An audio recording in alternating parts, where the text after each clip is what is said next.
Oh, straight into the roof of the net. Nice one. Straight down the middle. So a good performance from both teams. Hello and welcome. You're watching Firstpost. I'm Rupha Ramani. Let's get started.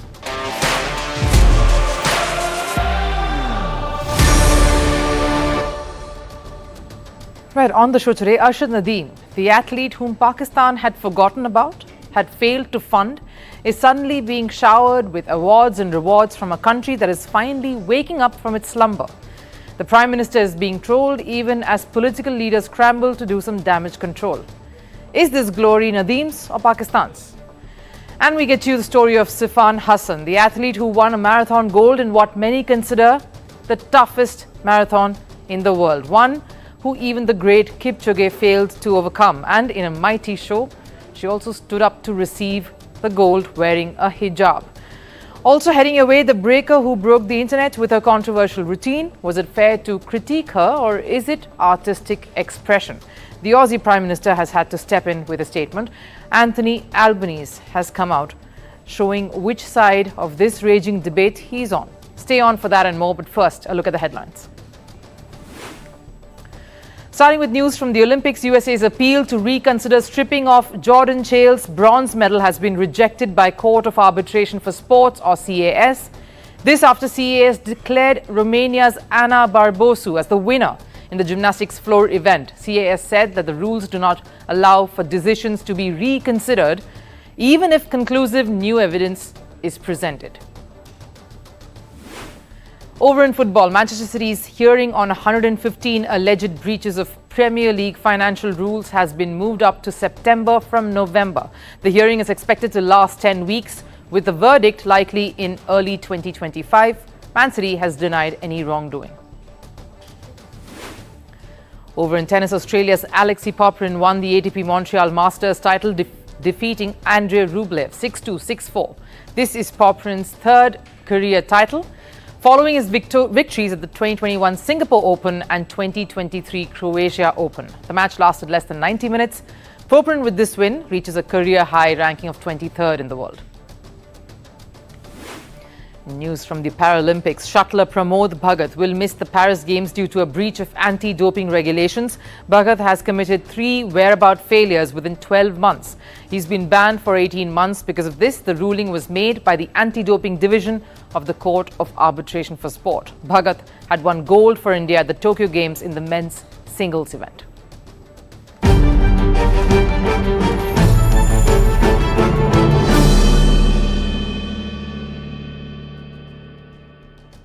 Do you remember the story of the boy who cried wolf? The kid kept pranking the villagers till one day there came an actual wolf and the villagers just didn't turn up to save the sheep. Arshad Nadeem's case is somewhat like that, except there was no pranking, no jokes here. Here was a boy who was in desperate need of funds. Nadeem needed his people, his country, the government, the sports authorities to pay heed to him, to listen to his cries for help. Like the appeal Nadeem made just earlier this year when he literally begged officials to give him the necessary help he needed in getting the right equipment to travel and train for the Olympics. When I started off in 2015, competing in international events, I got this javelin. For an international athlete aiming to win a medal in the Olympic Games, you need proper equipment and training facilities. It has now got to a stage where the javelin is damaged and I have asked the National Federation and my coach to do something about it before the Paris Olympics. This despite winning a Commonwealth gold in 2022 and a World Championship silver in 2023 the very next year. What did they need Nadeem to do more to prove his worth? No one came. Why would they help a lone javelin thrower? What glory can Nadeem possibly earn Pakistan? Nadeem in fact went ahead and won gold, the country's first gold in track and field and the first ever individual Olympic gold medal ever for Pakistan. How did he make this happen? How did Nadeem do this? One, of course, his own grit and talent. He looks effortless as he runs in. His height is a clear advantage, but he has honed his skills. And that brings me to 2, his mentor. Very few of those in his corner. One became his spiritual father, Rashid Saki, who was there with him through it all. From the time Nadeem would chuck bamboo sticks fashioned with a bent iron that he got curated by a local ironsmith, to striking gold at Paris. The journey has been hard. 3, of course, most important: funding. Not by Pakistan government, not by the sporting authorities in the country or by political leaders, but by well-wishers. They say it takes a village to raise a child. It took a village to raise this Olympic champion.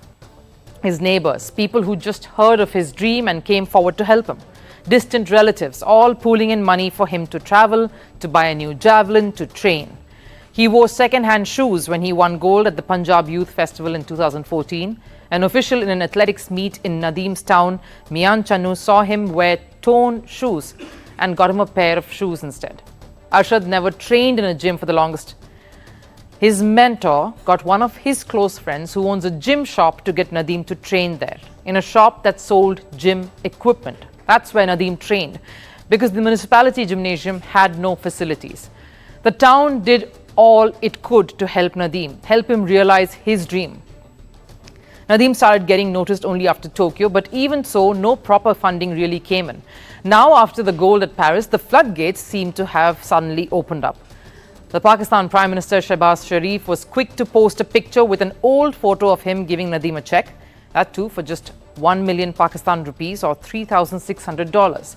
That doesn't even cover the cost of a javelin if you broke it in two. And the Prime Minister was massively trolled, not just for this, but also posting a video of him watching the javelin final, like he was invested in Nadeem. The Chief Minister of Punjab, Maryam Nawaz, announced a cash prize of 100 million Pakistan rupees, close to $359,000, also saying that a sports city will be built in his hometown and named after Nadeem. She went a step further and gifted him a car with the number plate 9297, the distance Nadeem threw in Paris to win gold. Politicians doing their best to make sure their names are attached to Nadeem's glory. Pakistan People Party's Sindh government announced 50 million, which is around $180,000. Sukkur city mayor has promised a gold crown. Well, Nadeem has already won the crown, hasn't he? He's a world champion. Little good this golden hairpiece would do him now. I guess the larger point of the story is there's no point in bolting the stable doors after the horse has run away. Nadeem had no one but his villagers, the town who believed in him, and that was enough for him to move the world, set a path for himself and fight for glory. Officials in Pakistan, political leaders all coming in with the awards and the rewards now after he's won the gold just looks a little silly. An attempt to get their names associated with the glory that is deservedly Nadeem's and his alone. It isn't Pakistan's because the country did not do anything when he needed them the most. If only athletes were encouraged, recognized and groomed in the earlier years. That's how you build a sporting culture and cultivate a future. Then again, maybe Arshad Nadeem needed this stepchild treatment compared to the Pakistan cricketers for him to truly realize his potential and inspire a new generation of athletes who will also look at javelin as a possible future career option and not just cricket.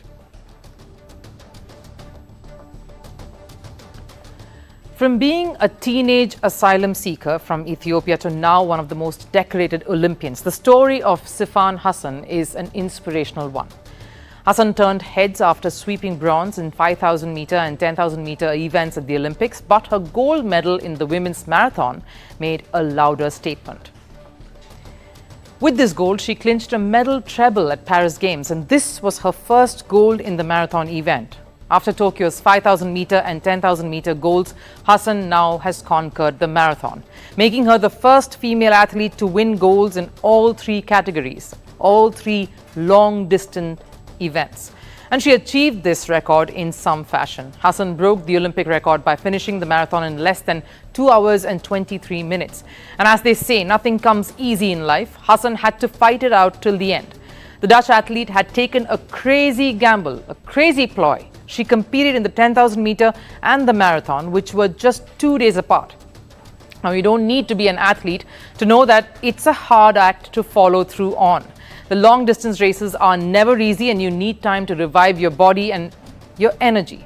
2 days are not enough, especially for a marathon like this, because many experts describe the Paris Marathon as a difficult one, more arduous than New York and Boston, considered the toughest in the world, the benchmark for marathon events. And just to paint you a picture of how difficult the marathon really was, the fact that Eliud Kipchoge couldn't claim it is enough proof. The great Kipchoge, who has 4 Olympic medals, which includes 2 golds in marathon, couldn't finish the men's marathon, a first in his storied career. Kipchoge even called the marathon as his worst ever. That was how difficult the Paris Marathon was. Hassan took a gamble on this turf and pulled off a miracle win.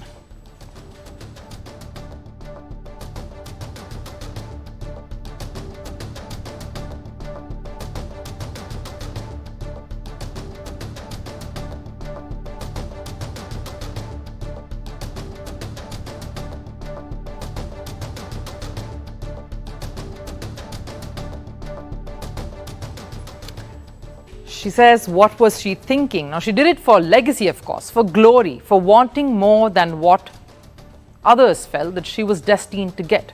And it wasn't just the heat in Paris or the fatigue of racing in 3 different long-distance events that really tested Hassan. The silver medalist, Asefa, elbowed the eventual champion towards the end of the race, pressing her up to the railing and almost derailing her. But if so many factors couldn't stop Hassan, couldn't elbow jab from a rival do much. It acted as a spark for a flame that burned bright.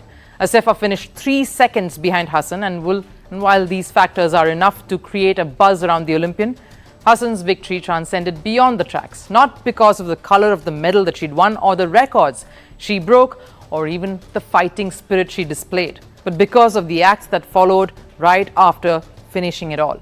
Despite France banning its own athletes from wearing the hijab during the games, Hassan proudly stepped onto the podium to collect her gold medal wearing the religious garment. Proud and resolute in her identity, the identity that has in a way inspired her to be the champion that we see today. Fans all across praised Hassan for this act. Many also interpreted it as a protest against France.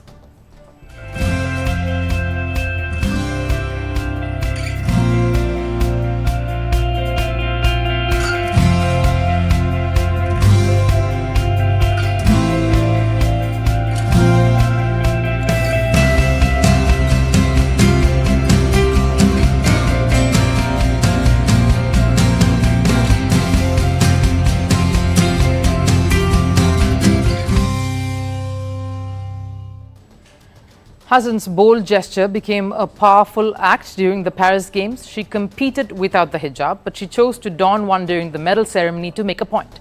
It's like Hassan was letting France know that a person shouldn't be restricted from following one's own beliefs, whatever they may be. She asserted her right to wear what she felt like in her proudest moment at the Games, and with confidence of an Olympic champion, the hijab posed a fitting tribute to what Hassan stood for. During her refugee phase as a teenager, Hassan called herself a flower that got no sun. And now a 31-year-old Hassan with her 6 Olympic gold medals, yes 6, 2 World Championship golds and a fighting spirit to match it all. She is the sun that is lighting up a polarized world that pushed her to get here. Now, nobody remembers who came second. It's of course a very famous phrase often used in sports to try and inspire players. But the Paris Olympics had something else to say. More than the winners, it was the second place finishers who got more attention. Whether it was Turkish shooter Yusuf Dikec, Korean air pistol silver medalist Kim Ye-ji or Simone Biles. And breaking, which was making its Olympics debut, went a step further. At the center of a discussion, a raging debate, was an athlete who finished last. Aussie breaker Rachel Gunn, also known as B-Girl Raygun. Her unique, rather controversial performance generated a meme fest online. But the breaker is standing firm despite all the mocking and has also received support from Australia's Prime Minister Anthony Albanese. Take a look. There were a lot of expectations when breaking was announced as an Olympic sport this edition. Internet was abuzz, waiting to see what would unfold. Everyone wanted to be wowed by this new sport, and in some ways it did not disappoint. But it did fuel one heated topic that has only gathered more moss. When Aussie B-Girl Raygun took part at the Paris Games, little did she know of the torrential responses that would hit her. Raygun on her part was trying to get her unique spin to breaking. So she pulled out some moves like kangaroo hopping and swimming on the ground. Yes, it feels kind of funny when I spell it out that way, but the internet clearly wasn't amused with Raygun. She received shock, surprise, and some people rebuked and mocked her. The internet can be a cruel place, and it surely became a haunting one for Raygun. But the B-Girl is standing her ground and isn't too bothered about the memes.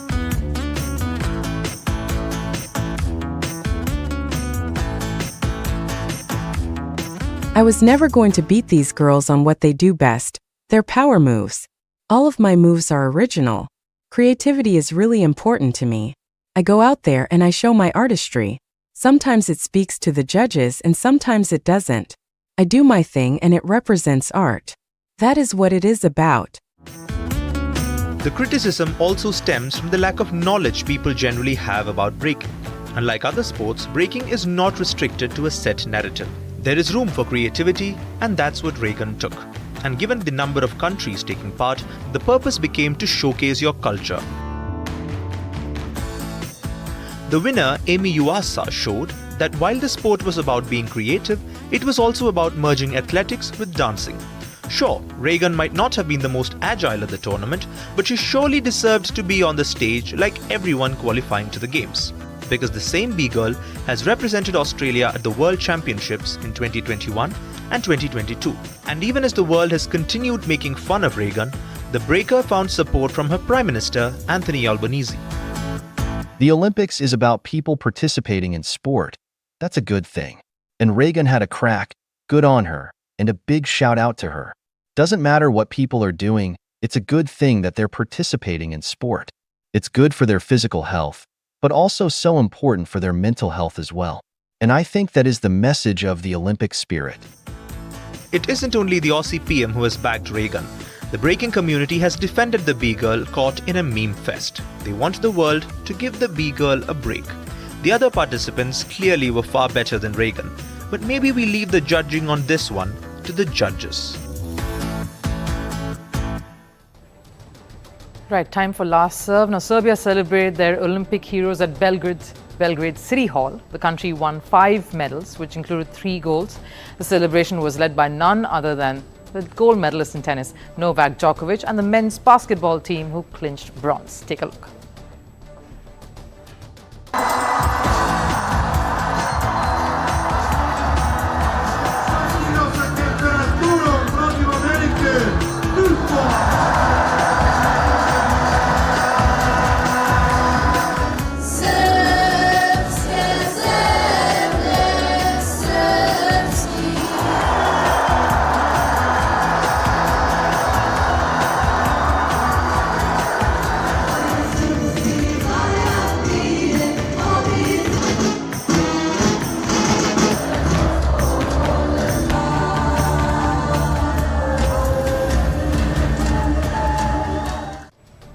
Super visuals there coming out from Belgrade City Hall. But that wraps up Firstpost here.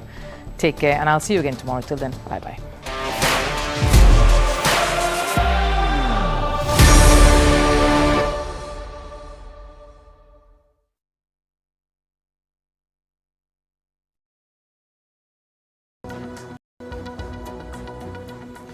Hello and welcome to Fast and Factual. My name is Utsaf Parekh and here are the top stories of the day.